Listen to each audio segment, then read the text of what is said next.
പ്രസംഗത്തിൽ ആദ്യം തന്നെ പറഞ്ഞു കലിയുഗത്തിലാണ് ജീവിക്കുന്നതെന്ന് പറഞ്ഞു. ഒപ്പം തന്നെ ഏകാധിപതികളാണ് NSSന്റെ തലപ്പത്തുള്ളതെന്ന് അങ്ങനെ പരോക്ഷമായി പറയുകയും എന്ന് ഞാൻ പറഞ്ഞില്ല. ഏകാധിപതികൾ തകർന്നു പോകുമെന്ന് പറഞ്ഞിട്ടുണ്ട്. എവിടെയായാലും അത് ലോക ചരിത്രമാണ്. ഏകാധിപതികൾക്ക് പിടിച്ചു നിൽക്കാൻ കഴിഞ്ഞിട്ടില്ല. അവർ തകർന്നടിഞ്ഞ കാഴ്ചയാണ് കണ്ടിട്ടുള്ളതെന്നേ പറഞ്ഞുള്ളൂ. അത് NSSലുണ്ടെന്ന് ഞാൻ പറഞ്ഞില്ല. പിന്നെ ഇത് കലിയുഗമാണെന്ന് പറഞ്ഞത് കലിയുഗമാണല്ലോ. കലിയുഗത്തിൽ സത്യത്തിന് മൂല്യമില്ല, സ്നേഹമില്ല, നന്ദിയില്ല. ഇതൊക്കെ കലിയുഗത്തിൻ്റെ പ്രത്യേകതകളാണെന്ന് ഭഗവാൻ ശ്രീകൃഷ്ണൻ ഭാഗവതത്തിൻ്റെ അവസാനം കലിയുഗ വർണ്ണനയിൽ പറയുന്നുണ്ട്. ഈ ആർ ബാലകൃഷ്ണപിള്ളയെ എതിർത്തവരാണോ ഇപ്പോൾ നേതൃത്വത്തിലുള്ളത്? അല്ല, കൂടെ നിന്ന് അദ്ദേഹത്തിൻ്റെ തണലായി നടന്ന് അദ്ദേഹത്തിൻ്റെ ആനുകൂല്യങ്ങളെല്ലാം പറ്റിയ ചില ആളുകൾ ഇപ്പോൾ ഇറങ്ങിയിരിക്കുകയാണ്. എൻ്റെയും പറ്റിയിട്ടുണ്ട്. ഈ പലരും എനിക്കേറെ പ്രസംഗിക്കാൻ നടക്കുന്ന പല ആളുകളും പത്തനാപുരത്തും വാളകത്തും ഒക്കെ വന്ന് എൻ്റെ കാലിത്തൊട്ട് കൊടുത്തിട്ട് പോയിട്ടുള്ളവരാണ്. ഞാൻ തിരഞ്ഞെടുത്ത് വിട്ടവരും ഞാൻ NSSൻ്റെ പ്രതിനിധിസഭയിലേക്ക് പറഞ്ഞു വിട്ടവരും ഒക്കെ ആളുകളാണ് കാലും കയറ്റിയിരിക്കുന്നത്. അതൊന്നും കുഴപ്പമില്ല. അതൊക്കെ നമ്മളെല്ലാത്തിനും അവസാനം ഒരു വിജയമുണ്ട്. ഒരു സിനിമ കണ്ടാൽ പോലും അതിനകത്ത് വില്ലന്മാരൊക്കെ ആദ്യം ജയിക്കും, അവസാനം ഹീറോ ജയിക്കും. അങ്ങയുടെ പരിപാടി തന്നെ ഇപ്പോൾ ഈ അല്പന്മാരായ ആൾക്കാർ വരാതിരിക്കാൻ വേണ്ടി അതിനകത്തൊരു ശ്രമം നടത്തി. അവരെ ശ്രമത്തിൻ്റെ ഭാഗമായി നിങ്ങളെല്ലാവരും വന്ന് ലോക ശ്രദ്ധയിലേക്ക് ഈ പരിപാടി, ചെറിയൊരു കരയോഗത്തിൻ്റെ ഒരു ചെറിയ പരിപാടിയെ ലോക ശ്രദ്ധയിലേക്ക് കൊണ്ടുവരാൻ നിങ്ങളെല്ലാം വരാനും അവസരം ഉണ്ടാക്കി തന്ന ഈ അല്പന്മാരോട് നന്ദി. ഈ മന്നത്ത് ക്ഷേത്രം എപ്പോഴും തുറന്നു നൽകണം എന്നാണ് അങ്ങ് ആവശ്യപ്പെടുന്നത്. അത് ന്യായമായ കാര്യം എന്ന് വെച്ചാൽ ഈ ജനറൽ സെക്രട്ടറി ഈ അടുത്ത സമയത്ത് TV-യിൽ പറയുന്നത് കേട്ടു. മന്നത്തിൻ്റെ ആചാര്യൻ സമാധി കൊള്ളുന്ന സ്ഥലം ഒരു ക്ഷേത്ര തുല്യമാണ്. അവിടെ പട്ടിക്കും പൂച്ചയ്ക്കും വേണ്ട, പട്ടിയും പൂച്ചയൊന്നും പ്രവേശിക്കേണ്ട. ഒരു സാധാരണ നായർക്ക്, നമ്മുടെ ഈ കുന്നിക്കോടുള്ള ഒരു സാധാരണ നായർ കരയോഗത്തിലെ അംഗത്തിന് പോയാൽ അദ്ദേഹത്തെ ദർശിക്കാനും പുഷ്പാർച്ചന നടത്താനും പ്രാർത്ഥിക്കാനും അവസരം കൊടുക്കുന്ന സമയം പ്രോട്ടോക്കോൾ ഉണ്ടെന്നാണ് പറഞ്ഞത്. ആ പ്രോട്ടോക്കോൾ ഒന്ന് പ്രസിദ്ധീകരിക്കണമെന്നേ പറഞ്ഞു.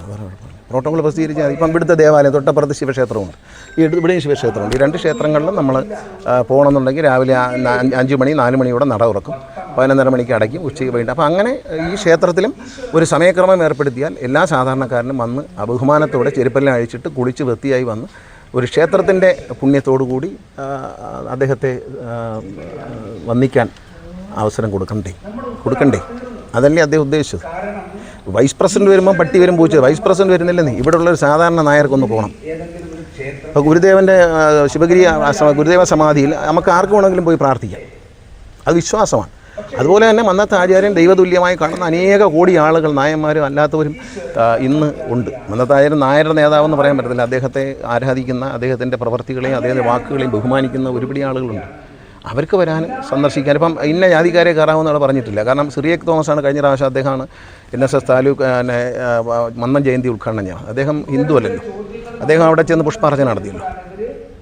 അപ്പോൾ അതുകൊണ്ട് അങ്ങനെ ജാതി പറഞ്ഞിട്ട് പറയാൻ പറ്റത്തില്ല. ക്ഷേത്രമാണെന്ന് അദ്ദേഹം പറഞ്ഞ സ്ഥിതിക്ക് ക്ഷേത്രങ്ങളുടെ ആചാരമനുസരിച്ച് എല്ലാ ക്ഷേത്രങ്ങളിലും എല്ലാ ഹിന്ദുക്കളെയും പ്രവേശിപ്പിക്കണമെന്ന് പറഞ്ഞ മന്നത്ത് ആചാര്യൻ്റെ സമാധി മന്ദിരത്തിലേക്ക്, ആ ക്ഷേത്രത്തിലേക്ക് എല്ലാവർക്കും അദ്ദേഹത്തെ ആദരിക്കുന്ന, അദ്ദേഹത്തെ ബഹുമാനിക്കുന്ന എല്ലാവർക്കും കടന്നു വരാൻ, അവിടെ വന്ദിക്കാൻ അവസരം കൊടുക്കണം. അവിടെ ചെരുപ്പിട്ട് കയറാതിരിക്കാനും നായ്ക്കൾ കയറാതിരിക്കാനും ഒക്കെ ശ്രദ്ധിക്കും. നല്ലതാണ്. അത് അതൊക്കെ വേണം. സുരേഷ് ഗോപി എന്തോ പ്ലാൻ ചെയ്യുമെന്ന് എനിക്കറിയത്തില്ല. പക്ഷേ സുരേഷ് ഗോപി പറഞ്ഞതിനൊരു മറുപടി പറയേണ്ട കാര്യമില്ല. NSSൽ കുറച്ചുകൂടി ഒരു സ്നേഹവും മര്യാദയൊക്കെ ആകാം. ഏകാധിപത്യ പ്രവണത വേണ്ട, ഒരു വിരട്ടൊന്നും വേണ്ട. ഈ സുരേഷ് ഗോപി ഒന്നും വിരട്ടേണ്ട കാര്യമില്ല. സുരേഷ് ഗോപി ഒരു ഇന്ത്യയിലെ ഒരു മന്ത്രിയാണ്. അദ്ദേഹത്തിന് അങ്ങനെ, നമ്മളിപ്പം എൻ്റെ സുഹൃത്താണ് സുരേഷ് ഗോപി, പക്ഷേ അങ്ങനെ ഒരു മന്ത്രിയായിരിക്കുമ്പോൾ അദ്ദേഹത്തെ മന്ത്രിയായി കാണണം. വൈസ് പ്രസിഡന്റിനോടൊപ്പം ഞാൻ പത്തനാപുരത്ത് വേദി പങ്കിട്ട ആളാണ്. എന്നെ സംബന്ധിച്ച് അഭിമാനകരമായ മുഹൂർത്തമായിരുന്നു. കാരണം ഇന്ത്യയുടെ വൈസ് പ്രസിഡന്റുമായിട്ട് അടുത്ത കസേരയിൽ ഇരിക്കാൻ എന്നെ പോലെ സാധാരണക്കാരന് ഭാഗ്യം കിട്ടിയല്ലോ എന്ന് വിശ്വസിച്ച ആളാണ് ഞാൻ. അതൊക്കെ ഒരു ഭാഗ്യമാണ്. ഈ ഡൽഹി നായരോ കൽക്കട്ട നായരോ എന്നൊരു പരാമർശം കൂടി വന്നിരുന്നു. അപ്പോൾ അങ്ങനെ ഒരു നായരുണ്ടോ ഡൽഹിയിൽ? അങ്ങനെയില്ല. ഇന്ത്യയിലെ, അതായത് NSS എന്ന് പറയുന്ന പ്രസ്ഥാനത്തിൻ്റെ ഭരണഘടന അനുസരിച്ച്, ഭരണഘടന ആരെയും കാണിക്കാറില്ല, കോടതി പോലും കൊടുക്കുന്നില്ല, ഒളിച്ചു വെച്ചേക്കുവാന്നാണ് പറയുന്നത്. ഞാൻ അന്വേഷിച്ചിട്ടും കിട്ടിയില്ല. അപ്പം ഭരണഘടനയിൽ പറയുന്നത് ഇന്ത്യക്ക്, കേരളത്തിന് പുറത്തേക്ക് ഇതിനൊരു ജൂറിസ്ഡിക്ഷൻ ഇല്ല. കാരണം കേരളത്തിനകത്ത് രജിസ്റ്റർ ചെയ്യുന്ന, കേരളത്തിനകത്ത് പ്രവർത്തിക്കുന്ന കേരളത്തിന് പുറത്തേക്ക് NSSന് കരയോഗങ്ങളില്ല. പക്ഷേ എങ്കിലും നായർ സമുദായ അംഗങ്ങളുള്ള സ്ഥലങ്ങളെല്ലാം അവർ കരയോഗങ്ങൾ രൂപീകരിക്കുകയും വർഷങ്ങളായി വളരെ നല്ല പ്രവർത്തനങ്ങൾ ഇന്ത്യക്കകത്തും പുറത്തും, അമേരിക്കയിൽ പോലും നടത്തുന്നുണ്ട്. പല രാജ്യങ്ങളിലും നടത്തുന്നുണ്ട്. പല രാജ്യങ്ങളിലും അവർ ഇന്ത്യക്കകത്തും ഡൽഹിയിലും ബാംഗ്ലൂരിലും പൂനെയിലും എല്ലാം അവർ നല്ല പ്രവർത്തനം കാഴ്ചവെക്കുന്നുണ്ട്. അത് അവരെ നിരുത്സാഹപ്പെടുത്താൻ പാടില്ല. അവർക്ക് ആ സമുദായക്കാർക്ക് ഒന്നിക്കാൻ എല്ലാ സമുദായത്തിനും ഇതുപോലെ സംഘടനകളുണ്ട്. SNDPയുടെ ഉണ്ട്. പക്ഷേ SNDPക്കും കേരളത്തിന് പുറത്ത് പ്രവർത്തിക്കാൻ പറ്റത്തില്ല. അപ്പോൾ എന്താ ചെയ്യുന്നത് വെച്ചാൽ അവർ SNDP എന്ന് പേരിട്ട് തന്നെ അവരത് NSS കരയോഗം എന്ന് പറഞ്ഞുള്ള പേരിൽ തന്നെ അവരവിടെ പ്രവർത്തിക്കും. അത് ഈ രജിസ്ട്രേഷനുമായിട്ടൊരു ബന്ധമില്ല. അവർ വോട്ടവകാശം ഒന്നും വരുന്നില്ലല്ലോ. പക്ഷെ അവരെ അംഗീകരിക്കണം എന്നുള്ളതേ ഉള്ളൂ. അത് അംഗീകരിക്കണ്ടേ? കാരണം അവർ എന്തെല്ലാം നല്ല പ്രവൃത്തികൾ ചെയ്യുന്നു, ഒരുപാട് നല്ല കാര്യങ്ങൾ ചെയ്യുന്ന ഈ കേരളത്തിന് പുറത്ത് പ്രവർത്തിക്കുന്ന നായർ സർവീസ് സൊസൈറ്റി എന്ന പേരിൽ പ്രവർത്തിക്കുന്നു, അല്ലെങ്കിൽ നായർ സംഘടന എന്ന പേരിൽ പ്രവർത്തിക്കുന്നു. അത് SNDPയിലുണ്ട്, എല്ലാ സംഘടനയ്ക്കും ഉണ്ട്. അങ്ങനെ അവരൊക്കെ ചെയ്യുന്ന നല്ല കാര്യങ്ങൾ അവർ പ്രവാസികളാണ്. അവർക്ക് ഇവിടെ ഒന്നും എവിടെ ഇരിക്കാൻ പറ്റത്തില്ലല്ലോ. ഞാൻ പറഞ്ഞ ഏകാധിപതികൾ തകരുകയും വീണ്ടും പല ഏകാധിപത്യ രാജ്യങ്ങളിലും അതെല്ലാം തകർന്ന ജനാധിപത്യവും കാര്യങ്ങളും വന്ന ചരിത്രം ലോകത്തുണ്ട്. ചരിത്രം ആവർത്തിച്ചുകൊണ്ടേയിരിക്കും. ആ ചരിത്രം എല്ലാവർക്കും ബാധകമാണ്. അത് സുരേഷ് ഗോപി പറഞ്ഞതുപോലെ അവിടുത്തെ കാര്യമൊന്നും ഞാൻ പറയുന്നില്ല.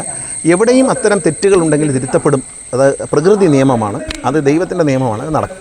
ഒരാൾക്ക് എല്ലാ കാലവും ഇതിങ്ങനെ കയ്യിൽ വെച്ചിരിക്കാൻ പറ്റില്ല എന്നാണ്. അത് ഈ സോഡാ കുപ്പിയിൽ ഗോലി ഇട്ടാലേ പിന്നെ കുപ്പി പൊട്ടിച്ചാലേ എടുക്കാൻ പറ്റുമെന്ന് കൊണ്ട് പറയത്തില്ല. അതുപോലെ ആയിരിക്കും. എനിക്ക് അറിഞ്ഞൂടാ. മുഖ്യമന്ത്രി വി. ഡി. സതീശൻ നിരന്തരം NSS ജനറൽ സെക്രട്ടറി ആക്ഷേപിക്കുന്നു എന്നുള്ള പരാതി. ഇല്ല, അങ്ങനെയൊന്നും ആക്ഷേപിക്കുന്നില്ല. ഞാൻ സതീശനുമായിട്ട് എനിക്ക് ഒരുപാട് വർഷത്തെ പരിചയമുണ്ട്. ഞാൻ നേരത്തെയും പറഞ്ഞാണ്, സതീശൻ അങ്ങനെ ഒരിക്കലും NSSനെ ആക്ഷേപിച്ചതായിട്ടോ NSS മോശമായിട്ട് പറഞ്ഞിട്ടോ ഞാൻ കേട്ടിട്ടില്ല. കാരണം എൻ്റെ ഒരു പേഴ്സണൽ സുഹൃത്തായതുകൊണ്ട് ഞങ്ങൾ പണ്ടും ഈ കാര്യങ്ങളൊക്കെ സംസാരിക്കുന്നതാണ് പേഴ്സണലി.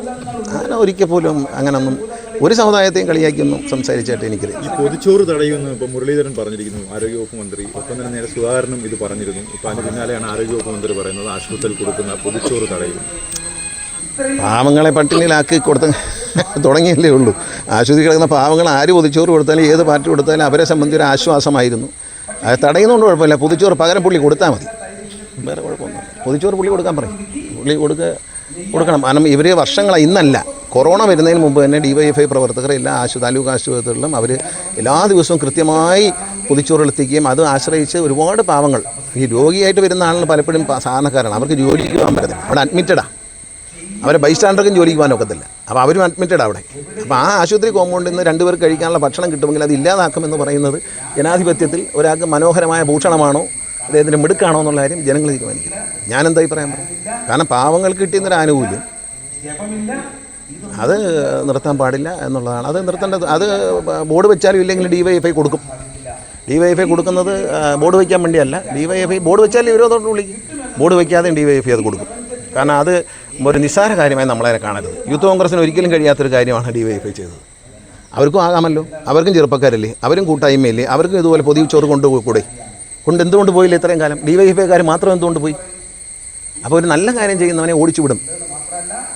ഇപ്പോൾ ചാരിറ്റബിൾ പ്രവർത്തനം നടത്തുന്നവരെല്ലാം നാട്ടിൽ നിന്ന് ഓടിക്കും എന്നൊരു മന്ത്രി പറഞ്ഞാൽ അത് ശരിയാണോ? ഇതൊരു ചാരിറ്റബിൾ പ്രവർത്തനമാണ്. അല്ലാതെ ഈ ചോറുണ്ടവരെല്ലാം CPM വോട്ട് ചെയ്തോ? അതൊന്നുമില്ല.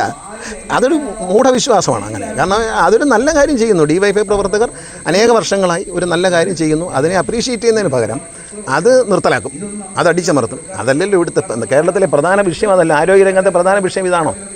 മരുന്നുമാരി കുത്തിവയ്ക്കലും സൂചി കുത്തിക്കയറ്റലും ഒടിഞ്ഞു വയ്ക്കലും അതൊക്കെ അല്ലേ? അതൊക്കെ പരിഹരിക്കും. ഞാൻ ഫുൾ ടൈം വെളിയിൽ തന്നെ, എന്നെ കൈ കിട്ടുന്നില്ലെന്നേ ഉള്ളൂ. ഞാൻ പിന്നെ ഇപ്പോൾ തൽക്കാലം ഒരു വിമർശനങ്ങളൊന്നും വേണ്ടാന്ന് വെച്ചു. പഠിച്ചിട്ട് വേണ്ടേ പറയാൻ. ചുമ്മാ ആരെങ്കിലും എന്തെങ്കിലും പറഞ്ഞ് വിമർശിക്കുന്നത് ശരിയല്ല, അന്തസ്സല്ല. ഇപ്പോൾ ഭരണത്തെ പോലും ഒന്നും പറഞ്ഞ് വിമർശിക്കാനുള്ള സമയമായിട്ടില്ല. വരട്ടെ. ഞാൻ അവിടെ നിന്ന് ഒരു TA ഒരു സിറ്റിംഗ് ഫീസോ ഒന്നും വാങ്ങിയ ആളല്ല. എൻ്റെ അച്ഛനും വാങ്ങിച്ചിട്ടില്ല, ഞാനും വാങ്ങിച്ചിട്ടില്ല. എന്നോട് വന്നിരിക്കാൻ പറഞ്ഞു ഇരുന്നു. നീതിയും നീതികേടും ഒക്കെ തീരുമാനിക്കുന്നത് സമൂഹമാണ്. മര്യാദയുള്ളവർ നീതി പുലർത്തും. ഞാൻ നീതി പുലർത്തിയാൽ എന്നെ ആളുകൾ, സമൂഹം എന്നെ സ്നേഹിക്കും, ബഹുമാനിക്കും. അവൻ നീതിമാനാണ് എന്ന് പറയും. ഒരാൾ നീതിമാനാവണമെന്നാണ് ബൈബിളിൽ പറയുന്നത്. നീതിമാനോടൊപ്പം ദൈവം എന്നാണ് പറയുന്നത്. അപ്പം ദൈവം എപ്പോഴും ഏത് മതവിശ്വാസത്തിലും നീതിമാനോടൊപ്പമാണ് ദൈവം. ഞാൻ നീതിമാനായിട്ട് പ്രവർത്തിച്ചുള്ളൂ. ഇവിടെ പ്രസംഗിച്ചപ്പോൾ കഴിഞ്ഞ മെമ്പർ പറഞ്ഞു, അദ്ദേഹം LDFിലും ഞാൻ UDFിലും നിൽക്കുന്ന സമയത്ത് കുടിവെള്ളം കിട്ടാതെ വിഷമിച്ചപ്പോൾ അദ്ദേഹം എന്നെ വന്ന് കണ്ടു. ആ നിമിഷം 15 ലക്ഷം രൂപ കൊടുത്തു എന്നാണ് അദ്ദേഹം പറഞ്ഞത്. അദ്ദേഹം എനിക്ക് എതിർ കക്ഷിയിൽ നിൽക്കുമ്പോഴാണ്. അപ്പോൾ അത് നീതിമാൻ്റെ ലക്ഷണം. പണ്ട് ചുമന്നവനെ ഇപ്പോൾ കാണുമ്പോൾ അറപ്പ് തോന്നും ചില ആൾക്കാർക്ക്. പണ്ടേ ചുമന്നുകൊണ്ട് നടന്നവരെ എന്നെ ഞാനാക്കിയവരോട് എനിക്ക് വെറുപ്പും അറപ്പും തോന്നാൻ പാടില്ല കേട്ടോ. അത് നിങ്ങളെ ആളിനോട് പറഞ്ഞേരെ, അയാൾ കൂടെ ചേർത്താ പറഞ്ഞു. ഒരാളെ എപ്പോഴും പോയി ഇരുന്ന് സൽക്കരിക്കുമല്ലോ. ഇന്ന് വൈദ്യുതി നിയന്ത്രണമില്ല, ഇളവ് കിട്ടിയിട്ടുണ്ട് സർക്കാരിന്റെ വലിയൊരു ഔദാര്യമായിപ്പോയി. അത് വരട്ടെ. ആർക്കൊക്കെ വേൾഡ് കപ്പ് കാണാൻ പറ്റും എന്നുള്ളതിനും കണ്ടതിന് ശേഷം പറയാം. എവിടെയൊക്കെ വൈദ്യുതി നിയന്ത്രണം ഉണ്ടായിരുന്നു, ആരൊക്കെ പന്ത് കളി കണ്ടില്ലെന്ന് നാളെ നിങ്ങളൊരു സർവേ നടത്ത്, അപ്പോൾ അറിയാം. ഇല്ലെന്ന് പറഞ്ഞല്ലേ, വരട്ടെ. ആരൊക്കെ പന്ത് കളി കണ്ടു എന്ന് അറിഞ്ഞിട്ട് ഞാൻ പറയാം. ഇപ്പോൾ പറയത്തില്ല. പന്ത് കളി മിക്കവാറും പലരും കാണുകയില്ല. ആ സമയം മണച്ചോളും. പറയും ലോഡ് കൂടിപ്പോയപ്പോൾ കപ്പാസിറ്റി ഇല്ലായിരുന്നു, ട്രാൻസ്ഫോമറിന് ബലം കുറഞ്ഞുകൊണ്ട് പോയതാണെന്നൊക്കെ പറയും. ടെക്നോളജികളൊക്കെ നമ്മൾ ഇനി കേൾക്കാൻ പോകുന്നതല്ലേ ഉള്ളൂ. നാളെ വേൾഡ് കപ്പ് കഴിഞ്ഞിട്ട് കാണാൻ പറ്റാത്തവരുടെ പ്രതിഷേധത്തിൽ നമുക്കെല്ലാവർക്കും ഒരുമിച്ച് പങ്കെടുക്കാം. എന്തായാലും പവർ കട്ടല്ലത്. ഞാൻ ഇന്നലെ പറഞ്ഞു അത് പവർ കട്ടല്ല. കാരണം ഈ പവർ കട്ട് എന്ന് പറയുന്നത് 9 മുതൽ 9:30 വരെ എന്നൊക്കെയാണ്. ഇതങ്ങനെയല്ല, 9:50 മുതൽ 10:14 വരെ അങ്ങനെ ഒരു പുതിയ സാധനമാണത്. അത് പവർ കട്ടല്ല. നമ്മളത് അല്ല പവർ കട്ട് അത് പിന്നെ അത് കഴിഞ്ഞൊരു 11:30 മണിക്ക് 11:26 പോകും. പിന്നെ ഒരു 12:15 12 16 ആകുമ്പോൾ വരും. അപ്പോൾ അത് പവർ കട്ടല്ല. എപ്പോൾ വേണമെങ്കിലും അണയ്ക്കാം. ഒന്നുമില്ല, വേറെ ഒന്നുമില്ല, വേറെ ഇത്രയ്ക്കുള്ള എന്ത് വേണം.